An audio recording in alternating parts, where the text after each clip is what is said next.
আমি দেবকুমার কর, বিশ্বভারতী সমাজকর্ম বিভাগের ছাত্র। বর্তমানে দীর্ঘ ৩৫ বছর ধরে সমাজকর্ম বিভাগে পড়াশোনা করার পর সেখানে কর্মরত থাকার পর অবসর নিয়েছি। আমি প্রথমেই বলতে যাই, আমি এখানে এসেছি যে জায়গাটা, সেটা হচ্ছে কবিগুরুর কথায় একটা কবিতাকে দিয়ে শুরু করছি। হাট বসেছে শনিবারে শ্যামবাটির সোনাঝুরির ওই ক্যানেল পাড়ে। আমি কবিগুরুর কথাটাকে একটু অন্যভাবেই বললাম। হ্যাঁ, শনিবার, এই শনিবারের হাট এখানে বসে। আপনারা দেখতে পাচ্ছেন যে এটা শালের বন, এখানে কোনো ফরেস্টটা দেখুন, এটা শালের বন, এখানে কিন্তু সোনাঝুরি গাছ নেই। এই সোনাঝুরি জঙ্গল বা গাছ করা হয়েছিল ৮০ দশকে। তখনকার তদানীন্তন সরকার এই জঙ্গলের কিছু অংশ শুকনো হয়ে গিয়েছিল, ছিল না, তখন সোনাঝুরি গাছ বা ইউক্যালিপটাস গাছ লাগানো হয়, তার থেকেই প্রচলন হয়ে গেছে এই সোনাঝুরির জঙ্গল। আসুন আমরা এবার চলি গ্রামের দিকে, যে গ্রামকে বেশ করেই প্রথম এই সোনাঝুরি হাটটা গড়ে ওঠে, যাদের জন্য গড়ে ওঠে, আমরা সেই দিকে যাচ্ছি। চলুন গ্রামে আসি। এই সেই গ্রাম বনের পুকুরডাঙ্গা, যেখানে আদিবাসী মানুষদের বাস। এই গ্রামের এই মানুষগুলোর জন্যই গড়ে উঠেছিল সোনাঝুরির হাট, যাতে যে ৮০ দশকে আমাদের তদানীন্তন সাংসদ এখানে এসেছিলেন এবং দেখেন যে এখানে এই আদিবাসী মেয়েরা, দেখুন সুন্দর ফুলের বীজ দিয়ে এবং এখানকার কাঠের দিয়ে সোনাঝুরির বীজ এই দিয়ে এরা পসরা তৈরি করেছেন। এগুলো তখন আমরা কিনতে আসতাম, দেখতে আসতাম, কিন্তু কোনো সোনাঝুরি হাট গড়ে ওঠেনি। মাননীয় প্রাক্তন সংসদ এবং স্পিকার, তার উদ্যোগেই সোনাঝুরির হাট গড়ে ওঠে এখানে। এবং এই সোনাঝুরির হাট যখন গড়ে ওঠে, তখন সোনাঝুরি কোনো জঙ্গল ছিল না। তদানীন্তন সরকারের বনসৃজন দপ্তরের উদ্যোগেই সোনাঝুরির এই জঙ্গলটা গড়ে ওঠা যায়। বিকাশ, আমরা গ্রামের ভেতর চলি। এই বনের পুকুরডাঙ্গাতেই শুরু হয় সোনাঝুরি হাট। এই মহিলাদের স্বনির্ভর করার জন্যই এই উদ্যোগ হয়। এবং পরবর্তীকালে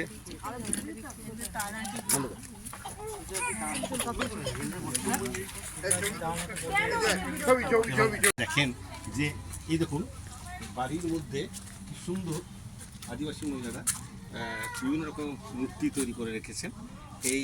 এই তৈরিটা দেখে ওনার মনে হয় এখানে যখন মানুষকে যদি আনা যায়, যেহেতু শান্তিনিকেতন খুব কাছে, পর্যটন কেন্দ্র হিসেবে গড়ে ওঠা যায়, সেই হিসেবে উনি এক উদ্যোগ নেন যে সোনাঝুরিতে একটা মানুষের যে আসে শান্তিনিকেতনের থেকে জিনিসপত্র কিনতে আসে, তা এই সোনাঝুরি জঙ্গলের মধ্যে বা সোনাঝুরি ফরেস্টের মধ্যে এরকম কিছু উদ্যোগ নেওয়া যায় কিনা। সেই জন্যই উনি দেখলেন এমন একটা দিনে করতে হবে যেটা শনিবার সব থেকে ভালো দিন, যেদিন ইউনিভার্সিটি বা বিশ্ববিদ্যালয় খোলাও থাকে, আর এদিক দিয়ে সোনাঝুরির পর্যটক যারা আসবেন, সেখানে পর্যটন কেন্দ্র হিসেবে গড়ে ওঠে, সোনাঝুরি হাট শুরু হয়। এটা তা তো নয়, এটা উদ্দেশ্য ছিল সরকারি তরফ থেকে হোক বা তরফ থেকে, আমাদের এই লোকাল এলাকার বিশ্বভারতী সবার কি ইচ্ছা ছিল, যেটা নিজের হাতের জিনিস মানুষ নিজের হাতে জিনিস নিজে তৈরি করবে, নিজেরাই বিক্রি করবে। সেই হাটটা আস্তে আস্তে এখানে চলে গেল এবং পার্টি পলিটিক্স শুরু হয়ে গেল। এখন আমাদের আদিবাসী মেয়েরা বা যারা বসছে, ওদেরকে বসতেও দেয় না, খুব কম। এটা তো বেলাটা অনেকটা অন্য হাতে চলে যাচ্ছে। তারপরে আমাদের যে এতদিনকার যে পাড়া, হ্যাঁ, সেই পাড়াতে এখন গরু গাড়িতে আগে আমরা ধান নিয়ে আসতাম, এখন ট্রাক্টর। এখন আমাদের গাড়ি ঢুকতে দিচ্ছে না রাস্তায়, ফরেস্ট ডিপার্টমেন্ট রাস্তা কেটে দিয়েছে। আর যেটা আদিবাসীদের জঙ্গলের সঙ্গে সম্পর্ক, সেটা শেষ করে নিজের সম্পর্ক। আর ওইদিকে আপনার ফুকুনতলা যত হোটেল হয়েছে, সেখানে গাড়ি ঢুকছে। কিন্তু আমাদের পাড়াতে বছরে দুবার হয়তো চাষের সময় ট্রাক্টর নিয়ে গেলাম, আবার ধান তোলার সময় ট্রাক্টর নিয়ে গেলাম, সেটা আর ঢুকতে দিচ্ছে। এই 400 বছর পুরোনো গ্রাম। হ্যাঁ, 400 বছর পুরোনো গ্রাম। সেই গ্রামে এই অবস্থা।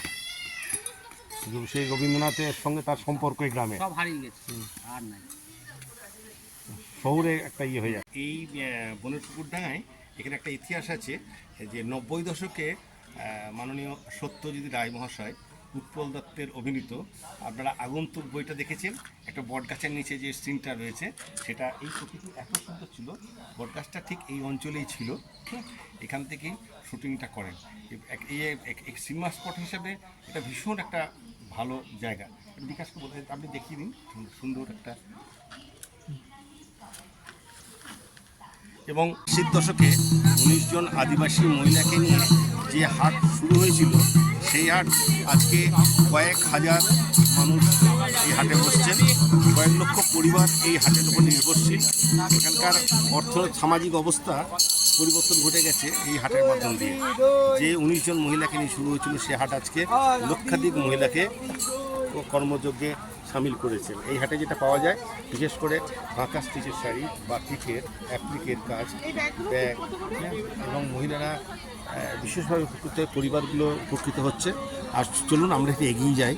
আমরা এই আদিবাসী ভাইদের নাচ এবং পর্যটকরা এসে এই আদিবাসী ভাইদের সঙ্গে, বোনদের সঙ্গে অনুষ্ঠান করে আনন্দ উপভোগ করছে।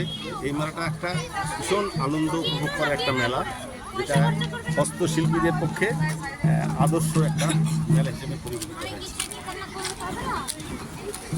লক্ষাধিক লোকের যে সমাগম হয়, তার জন্য তাদের খাওয়া থাকা ব্যবস্থাও এই সময় যদি হাতে করা হয়েছে।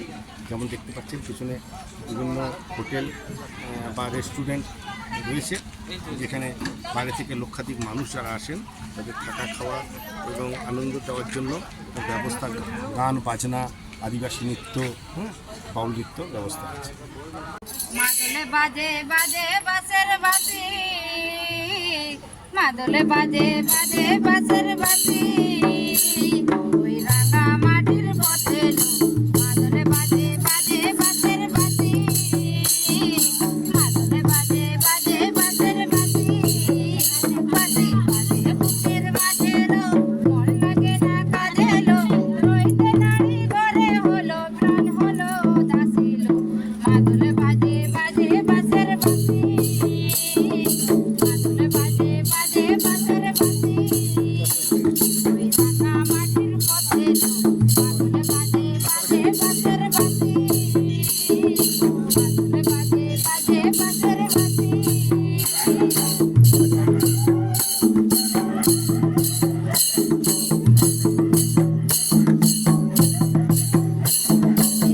ঢোলিয়ার তালে তালে অঙ্গই উঠে দুলে লো, অঙ্গই উঠে দুলে। ঢোলিয়ার তালে তালে অঙ্গই উঠে দুলে লো, অঙ্গই উঠে দুলে। দোল লাগিল পিয়াল বনে নতুন কোথার ফুলে লো, মহুয়া বনে লুটিয়ে পড়ে মাথা চাঁদের হাসি লো, মাদলে বাজে বাজে বাঁশের বাঁশি, মাদলে বাজে বাজে বাঁশের বাঁশি, ওই রাঙা মাটির পথে মাদলে বাজে বাজে বাঁশের বাঁশি, মাদলে বাজে বাজে বাঁশের বাঁশি। সুন্দর করেছে, একটা রিসোর্ট করা হয়েছে, ভিলেজ রিসোর্ট। এই দেখুন, শকুন্তলা ভিলেজ রিসোর্টের মালিক গণেশ বাবু রয়েছেন। তা আমি গণেশবাবুকে অনুরোধ করব, এই রিসোর্টটা আপনারা কখন কি হয় না একটু যদি বলেন। আমরা এই প্রথম সোনাঝুরি অঞ্চলে প্রথম একটা রিসোর্ট আমি গড়ে তুলি এবং প্রকৃতির সঙ্গে মিলেমিশে যেটা তৈরি হয়। এখানে আমাদের মাটির হাঁড়িতে কাঠের জালে রান্না এবং পদ্মপাতা, শালপাতা, বিভিন্ন রকম যেটা আমাদের গ্রামে ইজি পাওয়া যায় সেটার পর চালায়। এবং মানুষ যাতে প্রকৃতি কাছে কাছে আসে, আমাদের রবীন্দ্রনাথের প্রকৃতি, এবং আমরাও চাই সেই প্রকৃতি রবীন্দ্রনাথের ভাবধারাকে বয়ে নিয়ে যেতে। গুড, খুব ছোট্টর মধ্যে ভালো বলেছে। আপনি বললেন যে আপনি প্রথম থেকে আছেন, তাহলে এই মেলা সম্পর্কে যদি বলেন কীভাবে শুরু হয়েছিল, কি একটা হিস্ট্রিটা যদি একটু বলেন, পেছন দিকটা, ব্যাকগ্রাউন্ডটা। এখানে সোনাঝুরি জঙ্গলের আগে কাজু বাদাম এবং শালবাগান ছিল। পরবর্তীকালে সেটা সোনাঝুরি গাছ হয় এবং সেখানে একটা সুন্দর পরিবেশ তুলে ওঠে। এখানে বহু ফিল্ম হয়েছে, যেমন আগন্তুক, শত্রু এবং বহু সিরিয়াল দেখেছি রোজিত মল্লিক যখন পার্টিসিপেটের সঙ্গে ওটা হয়েছিল। এবং পরবর্তীকালে আরও অনেক হয়েছে এবং বিখ্যাত একটা সিরিয়াল যেটা খুব নাম করা ইষ্টিকুটুম এখানে হয়েছে। এবং বেদের মেয়ে জ্যোৎস্নাও শুনেছি একদম এইখানে আমাদের ক্যালেন্ডারের উপর দিয়ে হয়েছে। এবং এইখানে হাটটা শুরু করেন, আজকে তিনি নেই আমাদের মধ্যে, কস্তুরীজি। কস্তুরী শ্যামলী খাস্তগি শ্যামলী খাস্তগি শ্যামলী কাস্তে উনি এবং আরও কয়েকজন শিল্পী মিলে শিল্পীরা তৈরি করবে এবং সেটাই বিক্রি হবে। হ্যাঁ। এক সপ্তাহ ধরে তৈরি করবে এবং একদিন বিক্রি করে এটা চিন্তাভাবনা নিয়ে হাট তৈরি করে। পরবর্তীকালে বিভিন্ন রাজনৈতিক দল বিভিন্ন সময়ে এসে এটাকে এদিক ওদিক করে আস্তে আস্তে বর্তমানে এখন এরকম একটা পরিস্থিতি হয়েছে। এবং লক্ষাধিক মানুষ এখন যাতায়াত করছেন। মোটামুটি বহু লোকের আগমন হয়েছে, বহু লোকের ব্যবসা হচ্ছে, বহু কিছু ভালো হচ্ছে। হ্যাঁ, সঙ্গে সঙ্গে প্লাস্টিক এবং নানা রকম বর্জ্য পদার্থ এসে পরিবেশটা দূষণ হচ্ছে। এটাও এবং ব্যাপারটা বহু আমাদের গাছ এখন মারা যাচ্ছে। এটাও যদি কর্তৃপক্ষ এটার উপরে একটু নজর দিয়ে পরিষ্কার পরিচ্ছন্ন রেখে দিয়ে করলে আমার মনে হয় খুব ভালো। আপনারা এটার দিকে নজর রাখেন, আপনারা আমাদের মধ্যে কোনো রকমের প্লাস্টিক ইউজ করি না। করেন না। আমাদের সমস্ত কিছু মাটির মাটির এবং প্রকৃতির বান্ধব আমরা হতে চাই। বাহ,